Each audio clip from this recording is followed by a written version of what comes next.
Breaking news अवां सां share कयूं पिया। कराची जे इलाइक़े सोराब ॻोठ में रेंजर्स जी कार्रवाई जंहिंमें अफ़गान फोरू गिरोह जा 5 जवाबदार गिरफ़्तार कया विया आहिनि।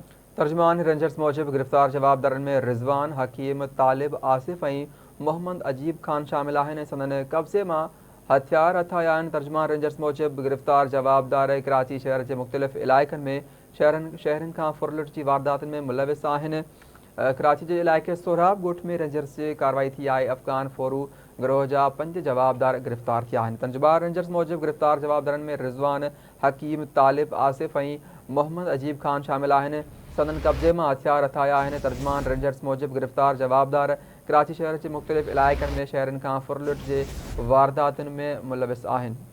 एक भेरो ॿीहर अवां खे आगाह कयूं पिया। ब्रेकिंग न्यूज़ आहे। कराची जे इलाइक़े सोराब ॻोठ में रेंजर्स जी कार्रवाई जंहिंमें अफ़गान फोरू गिरोह जा 5 जवाबदार गिरफ़्तार कया विया आहिनि। तर्जमान रेंजर्स मूजिब गिरफ़्तार जवाबदारनि में रिज़वान, हकीम, तालिब, आसिफ ऐं मोहम्मद अजीब खान शामिल आहिनि। संदनि कब्ज़े मां हथियार हथ कया विया आहिनि। तर्जमान रेंजर्स मूजिब गिरफ़्तार जवाबदार कराची शहर जे मुख़्तलिफ़ इलाइक़नि में शहरियुनि खां फुरलुट जी वारदातुनि में मुलविस आहिनि।